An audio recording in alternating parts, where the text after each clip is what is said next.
Hi, I'm John and I'm an alcoholic. I'm Simon, I'm an alcoholic.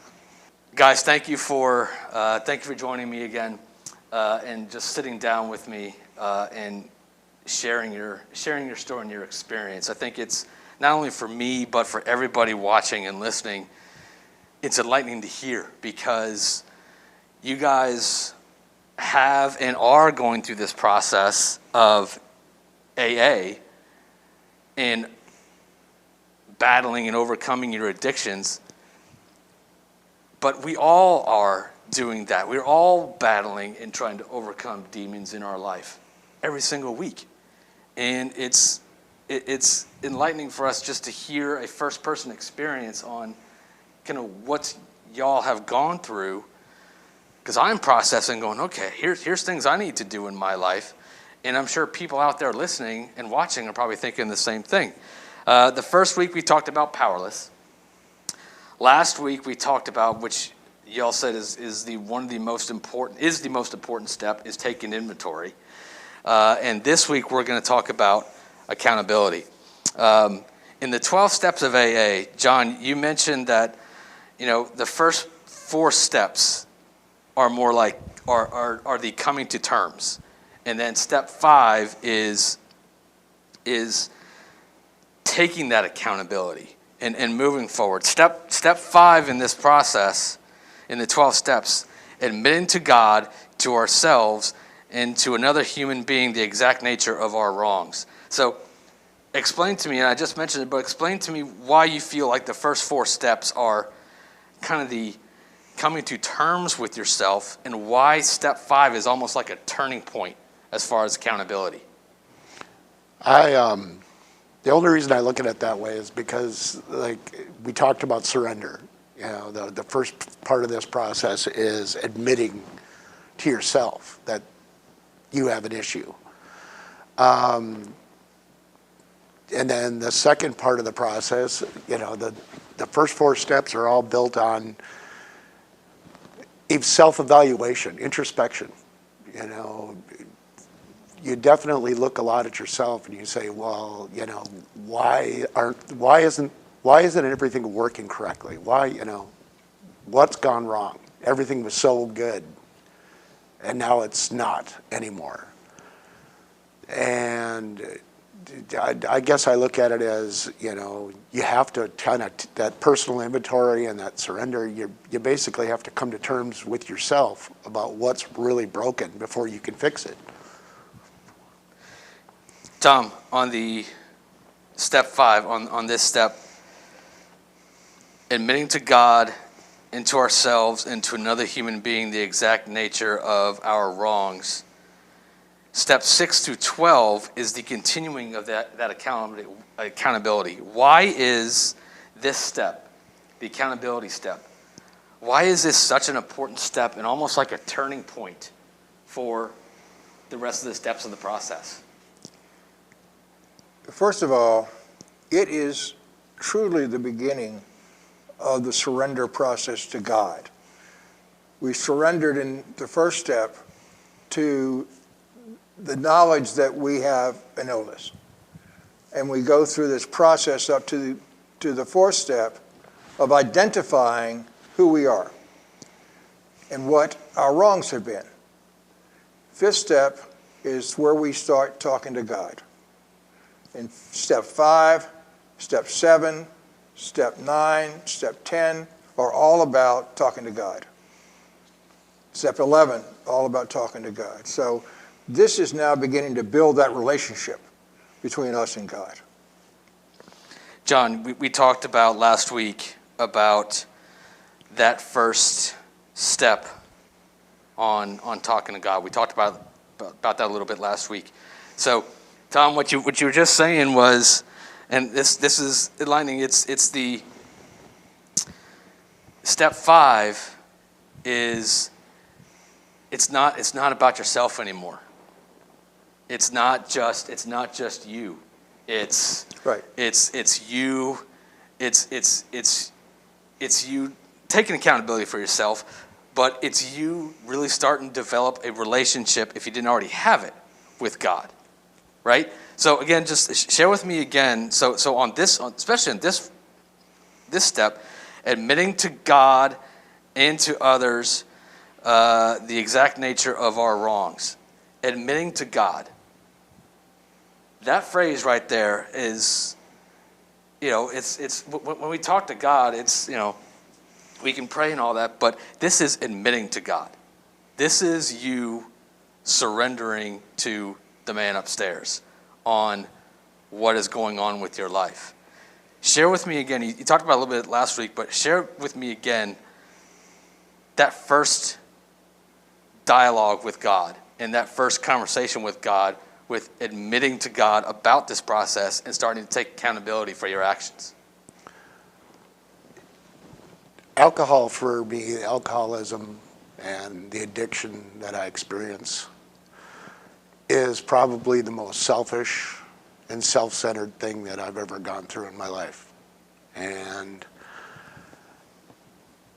it really, that release by admitting to God, it was, it was a process of me building my relationship back up with God, but I remember it clearly when it happened. It was like overwhelming.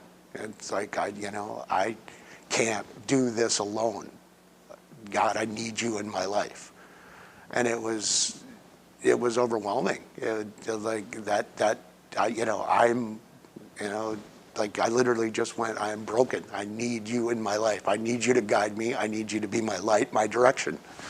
And I was out on a walk, and it was just overwhelming. I had a sense of just, that's the moment that I gave myself over to Christ. I realized that I could not do what I wanted to do and what I needed to do in my life.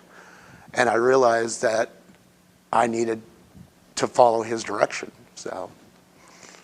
And that's that's stuff that we can take away. It's not just, it's not just you guys going through AA, but it's for us, for all of us watching and listening, we can go to God for anything. We should know that. But it's and you talked about this last week. You talked about pride. Pride gets in the way of a lot. Pride can get in the way of a lot of that. So, Tom, when you were going through this process, it's this step 5, admitting to God, to ourselves, and to another human being. That's 3. The exact nature of our wrongs. How hard was it to kind of remove that pride in doing these 3 steps, admitting to God, ourselves, and to another human being the exact nature of our wrongs?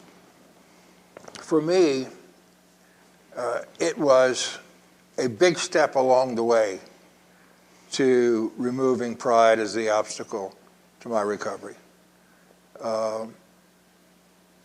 Talking to God about it was so hard because, as I said, I came into AA as an atheist.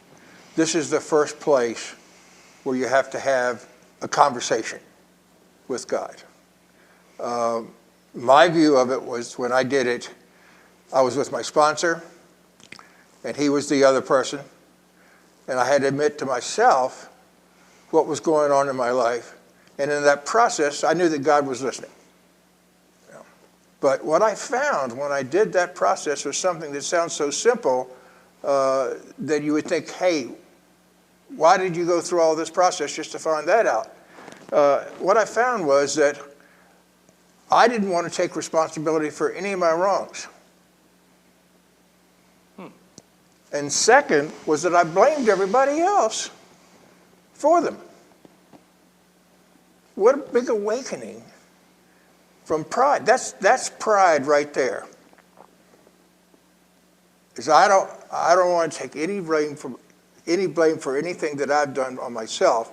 I want to cast it out on somebody else. So that's what I got out of that first 4th step. And it changed my life. How hard was it you said it was the hardest thing to do. Coming from when you walked into it as an atheist, how hard was that to talk to God, not only talk to God, but really believing in your head and your heart? Well, to me, it was a head-to-heart process. And I had to do the steps for it to get to my heart. Step 12, we'll get to down the line, but it says having had a spiritual awakening as a result of these steps. Mm-hmm. That's what happens in the process. So building that relationship with God starts at step 1, and it moves through all 12 steps to where we are at a point where we have that relationship, and we're comfortable with that relationship. John, Tom just mentioned during this that two of the biggest things that he discovered was he wasn't taking responsibility for his actions and he was blaming everybody else. Is that similar? Yeah, like I said, alcoholism is, addiction in general is a very selfish. It's self-centered, and you have a tendency to think about yourself, and that's the one thing that I've experienced, the joy that I've experienced over the last few years is the fact that I'm not the center of the universe anymore.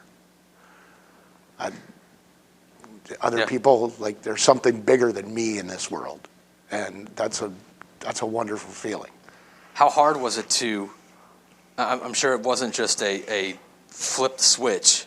No. And to remove that, I don't take responsibility and I blame everybody else.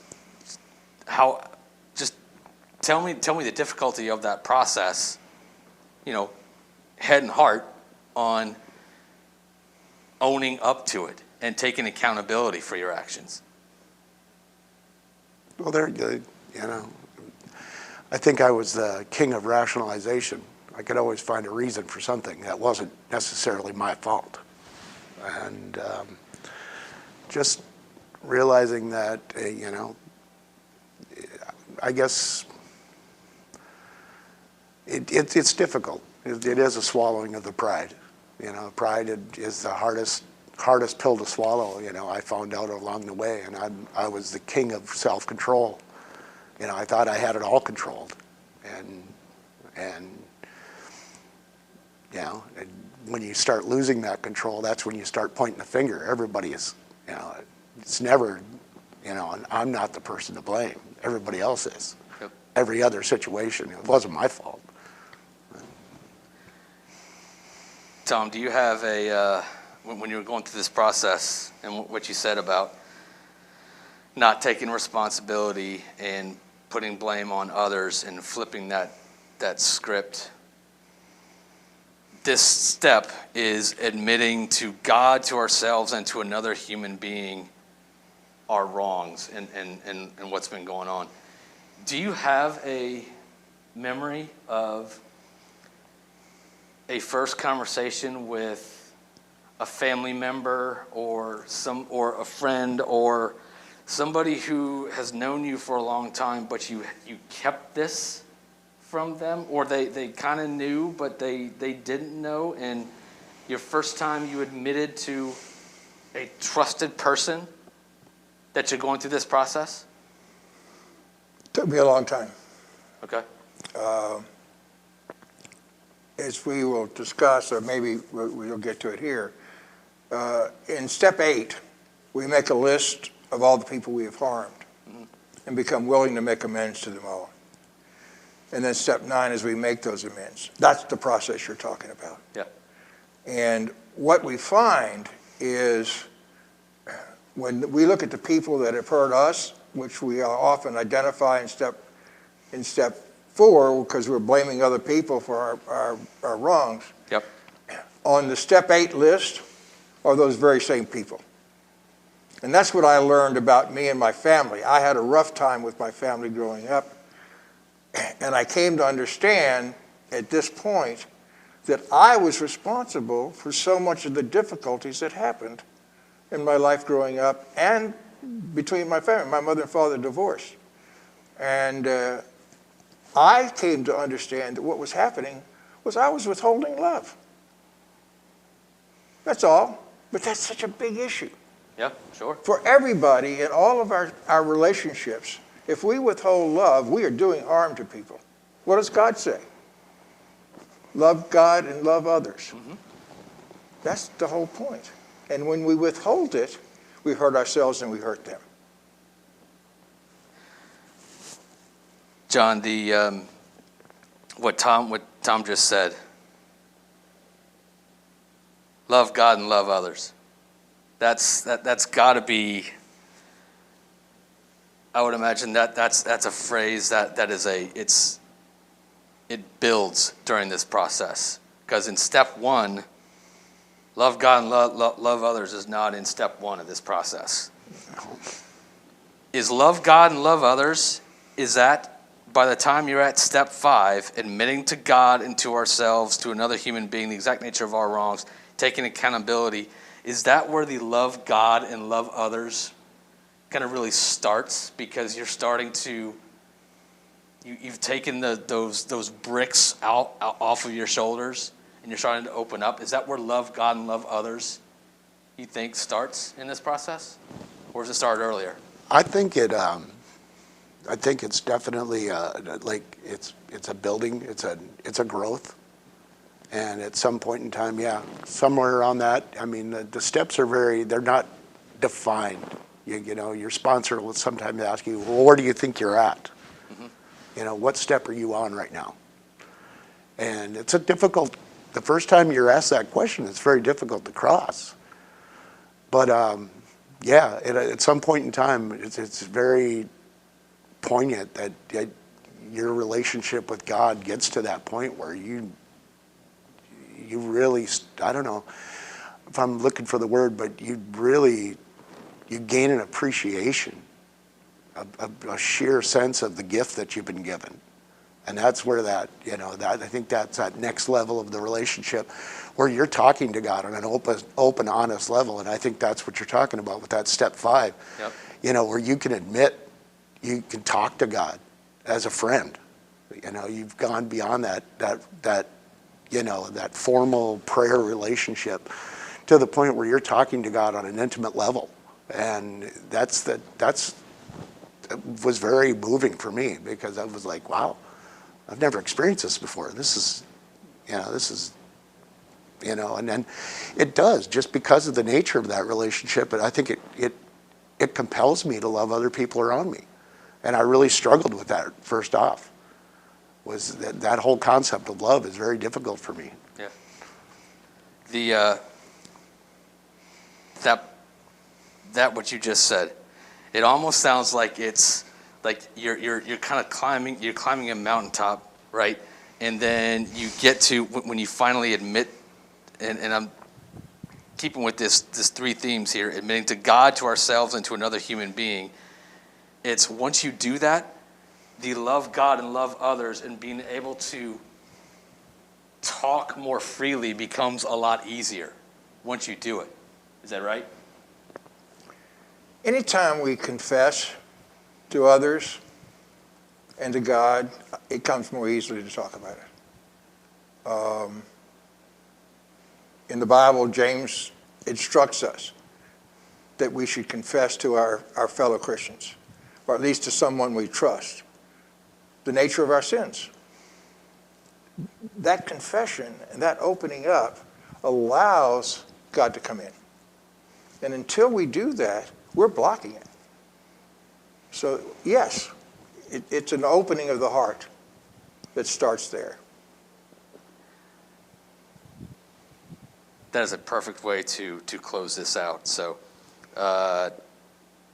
thank you, as always, for taking the time. That was awesome. Love God, love others. I think that's kind of the big overarching theme on